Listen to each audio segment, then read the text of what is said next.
مولانا طارق جمیل صاحب کی ایک خبر شیئر کر لیتے ہیں۔ مولانا طارق جمیل صاحب کی طرف سے کہا گیا ہے، بڑی دلچسپ ان کی سٹیٹمنٹ ہے، ان کی طرف سے کوئی انٹرویو دیا گیا، انٹرویو کے دوران وہ فرماتے ہیں کہ آج سے 4 سال قبل، یہ ایک دفعہ پھر آپ نوٹ کر لیں، انہوں نے فرمایا کہ آج سے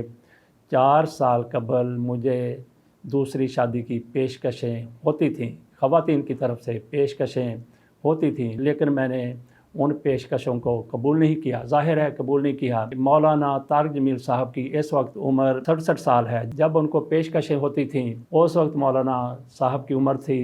63 سال، تو 64 سال، 65 سال، 66 سال، 67 سال اور 63 سال میں اتنا زیادہ فرق نہیں ہے شادی کے لیے۔ بہرحال عمروں کا بھی کوئی معاملہ نہیں ہوتا۔ ہم نے یہ بھی خبر پڑھی کہ عبدالحنان جو خیبر پختونخوا کا رہنے والا تھا،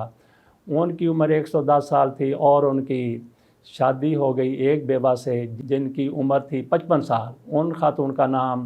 دلبر تھا، ان دونوں کی شادی ہو گئی۔ کہاں 110 سال، کہاں 55 سال، کہاں مولانا طارق جمیل صاحب 67 سال۔ اگر 110 سال والا شادی کر سکتا ہے تو 63، 64، 67 سال والے کو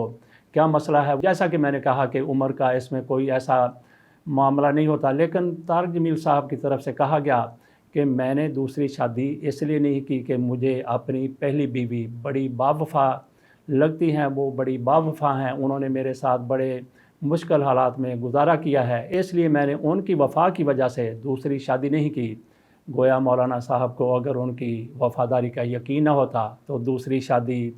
کر لیتے۔ تو مولانا صاحب کے بیان سے لگتا ہے کہ ہر حضرت صاحب کے اندر ایک مولانا قوی ضرور بیٹھا ہوتا ہے، جیسا کہ ہم نے اپنے ایک ویلاگ میں یہ بتایا تھا۔ ایک خبر تھی کہ مولانا عبدالقوی کی طرف سے کہا گیا ہے کہ میں نے نکاح کیے ہیں 3 سے 4 درجن، 50 کے قریب وہ کہتے تھے کہ میں نے نکاح کیے ہیں اور میری عمر 59 سال ہے۔ طارق جمیل صاحب سے 2 سال زیادہ عمر، وہ کہتے ہیں کہ میری عمر کا خواتین کو پتہ ہوتا ہے، لیکن وہ خواتین مجھ پر مرتی ہیں، انہوں نے لفظ استعمال کیا، عورتیں مجھ پر قربان ہوتی ہیں۔ اس عمر میں بھی میری عمر کا سن کے بھی وہ کہتی ہیں کہ ہم نے آپ سے نکاح کرنا ہے۔ مولانا صاحب کی طرف سے، قوی صاحب کی طرف سے 48 نکاح کیے گئے۔ انہوں نے کہا کہ 4 درجن کے قریب میں نے نکاح کیے ہیں، تو مولانا صاحب ہو سکتا ہے کہ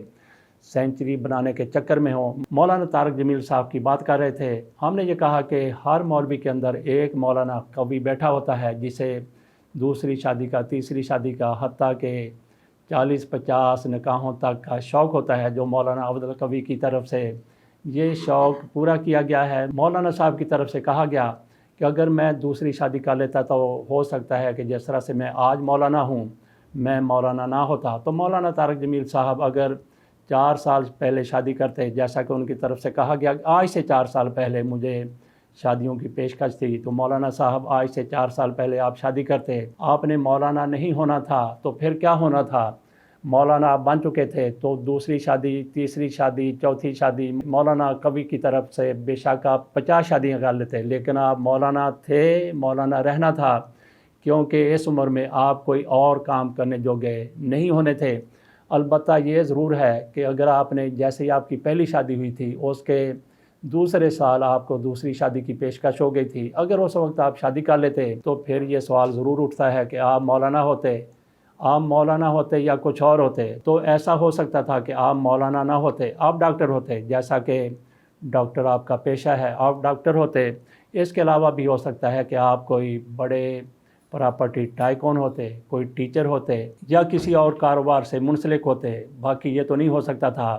کہ آپ ڈاکٹر ہوتے ہوئے بھی دوسری شادی کرتے تو موت کے کنویں میں آپ موٹر سائیکل چلا رہے ہوتے، ایسا تو نہیں ہونا تھا۔ یہ بھی نہیں ہونا تھا جس طرح کی آپ کی فطرت ہے، جس طرح کی آپ کی عادت ہے، آپ ڈاکٹر نہ ہوتے، مولانا نہ ہوتے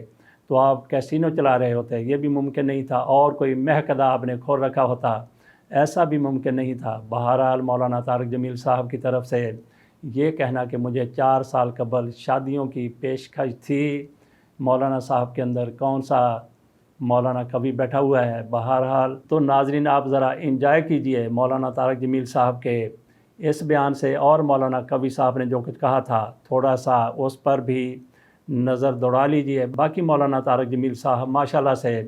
بڑے قابل ہیں، بڑے ماہر ہیں، بڑے لائق ہیں۔ عموماً لوگ ان کو اپنے بچوں کی شادیوں پر بلاتے ہیں، تو کئی تو جنازوں کے لیے بھی مولانا صاحب کو بلا لیتے ہیں۔ مولانا صاحب شادیوں پر جاتے ہیں تو ایک بیان بھی وہاں پہ فرماتے ہیں، بیان کرتے ہیں، ایک دوست کہہ رہے تھے کہ مولانا طارق جمیل صاحب فلاں شادی میں گئے، میں بھی وہاں پہ موجود تھا، اور مولانا نے دعا کرانے سے قبل وہاں پہ طلاق کا بیان شروع کر دیا۔ انہوں نے کہا کہ شادی ہوتی ہے تو طلاق بھی ہو جاتی ہے، تو میں یہ چاہتا ہوں کہ طلاق اگر کسی نے دینی ہے تو پھر وہ شرعی طریقے سے دے۔ مولانا صاحب گئے تھے شادی پر، بات کر رہے تھے طلاق کی، تو وہاں پہ بیٹھے ہوئے کچھ لوگوں نے اس پر تھوڑا سا اپنا منہ بسورا، تو دوسروں نے کہا بھائی منہ بسورنے والی کیا بات ہے، مولانا نے طلاق کے حوالے سے بات کی ہے، مولانا اگر چاہتے تو یہاں پہ قبر کا بیان بھی شروع کر سکتے تھے، اجازت دیجیے۔ اللہ حافظ۔